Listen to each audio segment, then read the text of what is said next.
Hey everybody, it's me, your buddy Dave here at The Dark Stuff. Thanks a lot for tuning in to my newest video. Going to talk about some records today, a little bit of live footage, a little bit of news, maybe, perhaps, who knows. Let's start off with a couple of things. One, my last video that I just did was a live review of Esme Patterson, and I sent her a little note on Instagram to watch it, and she did watch it and made a comment. And so if you look at my Instagram feed, which by the way I'm at Dave Splash on that, same with Twitter, she said she liked it and watched it and whatever, and she'll make sure that we meet next time she comes through town, which I hear is going to be June, but I don't know, that's not official yet.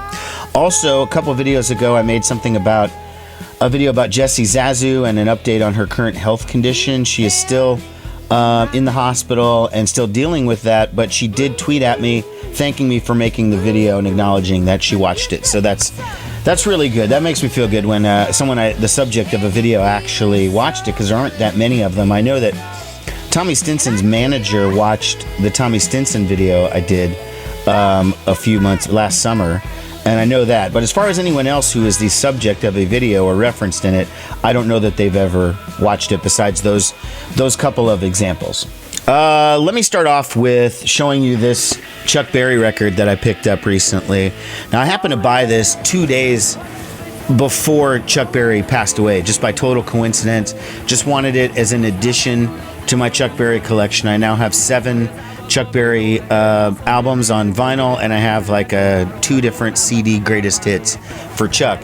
And what I'm noticing is, outside of his original output in the 1950s and maybe into the early 60s, I didn't have a lot of his stuff that he was doing, and he was still putting out new music up until about 79 when he did the album Rocket, which I have, and that was his last album of new material up until he died last week. I got this Wild Berries one. It's nice. It's pretty mellow, Chuck, so you're not getting the revved up rock and roll stuff from the 50s. It's a little bit mellower. As far as hits go, 30 Days is on here. I think this is a collection or compilation, but it's a collection of sort of non-hits, I guess, which is unusual. Anyways, it's great as usual with anything from Chuck. It's really sad that he passed away. I mean, he was 90. He lived a full life. It's not like he was taken too early or anything. The level of this man's genius is hard to overstate. He literally is the definition of rock and roll, and he founded it. He's the beginner. It's debatable. You could say, oh, maybe Ike Turner or maybe some of these other people. Fine. You can have your opinions. I'm going to have mine, and that was Chuck Berry, because this guy was not only a genius guitar player, defined rock and roll guitar playing, he was a brilliant lyricist, and maybe one of the best, if not the best, rock and roll storyteller ever. His stories are so vivid, and you can see exactly what he's talking about, even though he's talking about something from the 1950s, and here in 2017 you can still really sort of see it. Everyone is influenced by Chuck Berry, whether they acknowledge it or not. I have a really good friend of mine who says he hates Chuck Berry and hates music from the 50s, just can't stand it, but is a big Sex Pistols fan, and I was trying to tell him how the Sex Pistols, like literally every song on Nevermind for Bullocks, is a rewrite of a Chuck Berry song. The guitar, I mean, it's the exact same thing. And I think even Steve Jones, the guitar player from the Sex Pistols, would acknowledge that he still all his riffs from Chuck Berry. I mean, certainly other artists have made that same argument. AC/DC, John Lennon's, plenty of people have said, the Stones, that they owe everything to Chuck Berry. So rest in peace, buddy. You are the true legend. At the same time, I also grabbed this 2-record Wanda Jackson set. It's just called Wanda.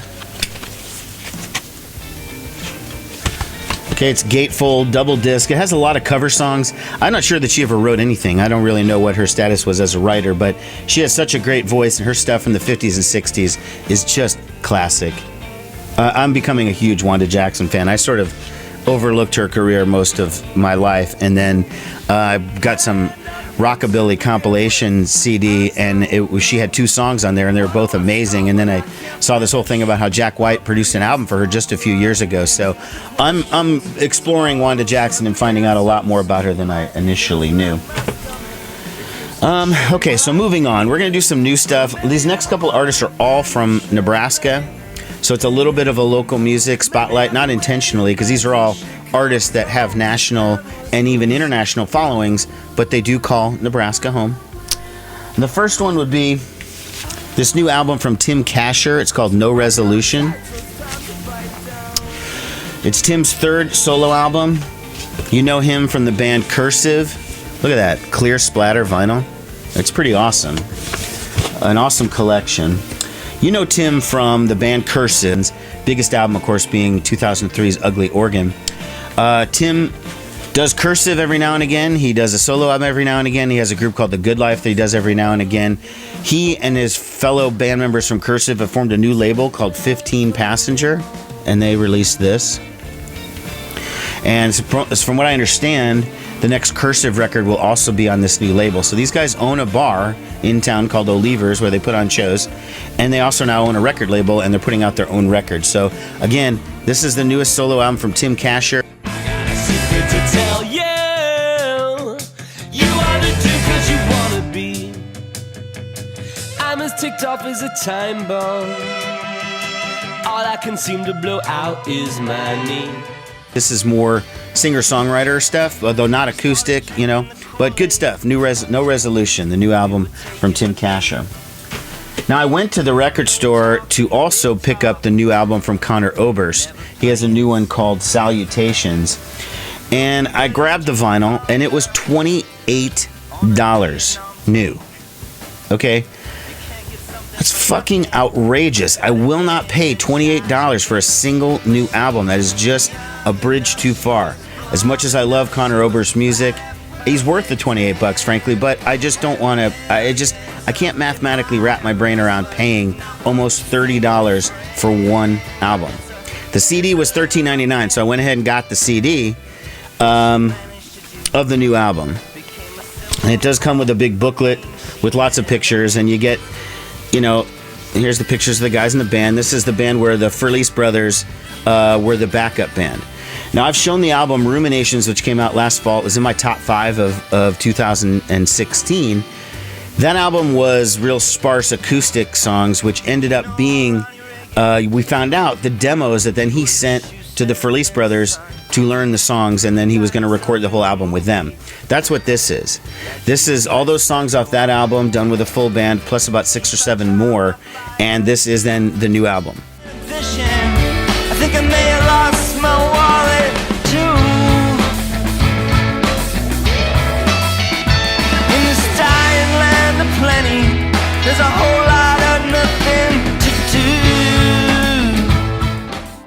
I just started listening to it. Of course, 75% of it I already knew the songs. I just hadn't heard these versions, but I do think that Conor's hitting a real high mark in terms of his writing at the moment, and this is definite proof of that. I don't know if the kids are as into Conor Oberst or Bright Eyes or whatever as they used to be, but it's too bad because this is the best thing that he's done in a number of years. Now, while I was looking around for the album on vinyl before I found it, I was looking in the Conor Oberst section, and I saw this sitting there. And I'd never seen this before. It came out in 2012, but it's called One of My Kind. It's a studio album from Conor and the Mystic Valley Band, but what it is it's outtakes from the 2 albums solo albums he did in 2008 and 2009. Then the album on vinyl, the album on CD was inside, plus a DVD documentary on the band, which is interesting. I haven't watched it yet. It's actually playing on my screen back there, but I haven't sat down and watched it yet. But this is a cool collection. I'd never seen it before, and it did come out since 2012, Team Love. So I ended up getting this because it was only $20, and I felt that was much more reasonable than paying $28 for a single album. Okay, now next up is a band that's has been headquartered in Chicago for a really long time, but these are like Nebraska natives who moved to Chicago in the early 2000s. Had this band Head of Femur, and they released 3 albums while they were in Chicago. The 3 primary members have now relocated to Nebraska, and 2 of them are in Lincoln, I believe, and 1 of them in Omaha. And this one's on this sort of milky, kind of clear vinyl. So, like I said, this is the band's 4th album. They just had a record release show not too long ago here at, well, 1 in Lincoln and 1 in Omaha.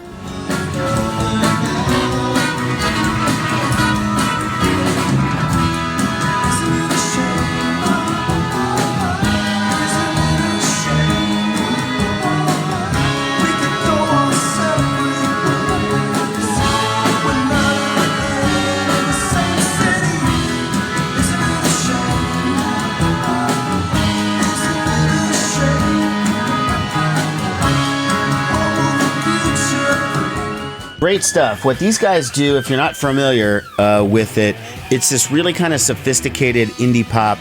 It has keyboards and horns, and I don't know, I'm reluctant to really find an artist that I say is like them, but I would say they don't sound much like XTC, but XTC is an example of a band that I feel like writes sophisticated indie pop, wherein there are serious musicians. They definitely know how to play. They write more complicated songs. There's a lot going on in them.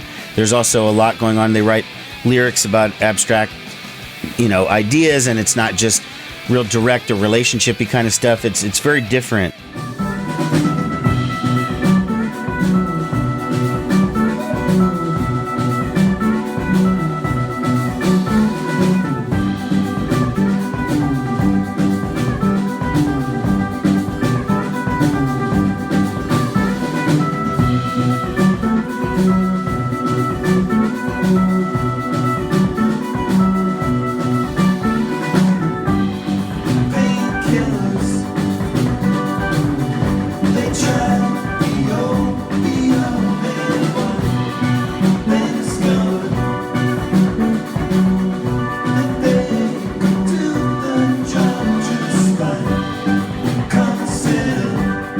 I also saw Dinosaur Jr. recently.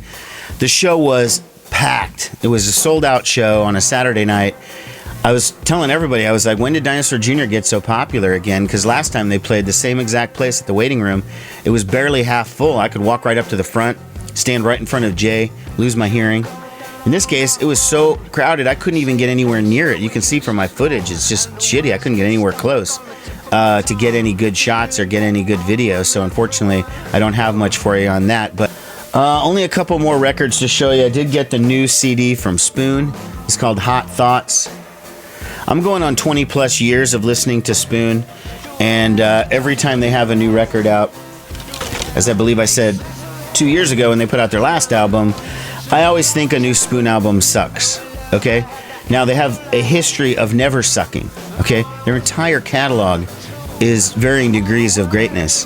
They basically, every time they put out a new album, they tweak the sound just enough to make it different, and I always have a little tough time adjusting to it. And so whenever a new Spoon album comes out, I instantly think it sucks, and it takes me a month or two to get back into it. But now I've had the single, which is the title track to the album, for a while, and I still think the single kind of sucks, although it's all over radio, and apparently a lot of people who've never liked Spoon in the past are really loving this Spoon record. I'm not willing to write off the album. I'm in this mode now where I don't think it's great, but I have found a couple of songs I like. Whisper, I'll listen to, hear it. Do I Have to Talk You Into It was good. Can I Sit Next to You? Not a cover of AC/DC, by the way. Can I sit next to you? Can you sit next to me? Get the stars out your eyes. The closing track, Us, is like an instrumental jazz track. And I'm just like, why the fuck is Spoon doing instrumental jazz? But you know what? If you ask me in 3 or 4 months what I think of the new Spoon record, my opinion will definitely be different today than it was, or than it is today. There's just no question that it will be. Okay, and then the last thing I'm going to show you, in my video about Bash and Pop, where I kind of criticized the whole pledge music concept because I felt like my circumstance was not very good because I paid way in advance for that Bash and Pop album and I didn't get it till 2 months after it was in the stores because of the way it was serviced. At the same time that I paid the money for that Bash and Pop, I also signed up for the new record from the Fags. Now, this is a defunct Detroit power pop band that I've liked for years, ever since probably 2001 or 2002. I only got to see them live once. They have this really great album called Light 'Em Up, and their self-titled EP is just fantastic. They broke up due to a number of reasons. One, terrible name, okay? Calling yourself the Fags. I know they're not homophobic, and I am uncomfortable sometimes even talking about the band just because most people assume that's what it is. It is the British word for cigarette, and every one of their album covers always features somebody holding a cigarette.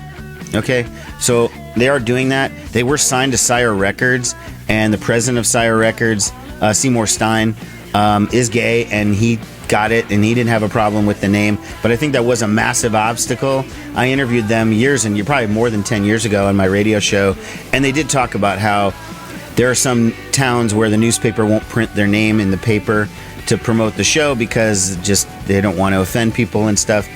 So that was a major problem. If they'd been called almost anything else, they might have had a better career, but they were raising money to make a new album. I chipped in like $20 and I got a signed CD out of it.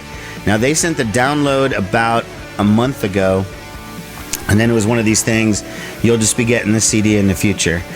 Doesn't matter what the outcome is, I'm sure you played your part. Will you come on like an earthquake, even though you blown all through? You made just a moment's notice. The sound on it's a little more lo-fi than their Light 'Em Up album, which was their only full-length album prior to this. So it's a little bit more raw. You could tell they didn't spend a ton of time on the mix and mastering, but it's still, my first listen, I thought it sucked. I went back through a second time and I was finding songs that I really liked. They also do some covers. They do Motor City Madhouse, which is a Ted Nugent cover, and at the end is an uncredited cover. They don't list that it's on there, but they do Rise Above by Black Flag, which for a band that sounds like Cheap Trick to cover Black Flag is sort of unique. So anyways, that's what I got there. So that's the last thing that I got for you. All right, everybody, that's pretty much it. Thanks a lot for tuning in. Hope you got something out of this video. I will be seeing you guys later. Thanks a lot. Bye-bye.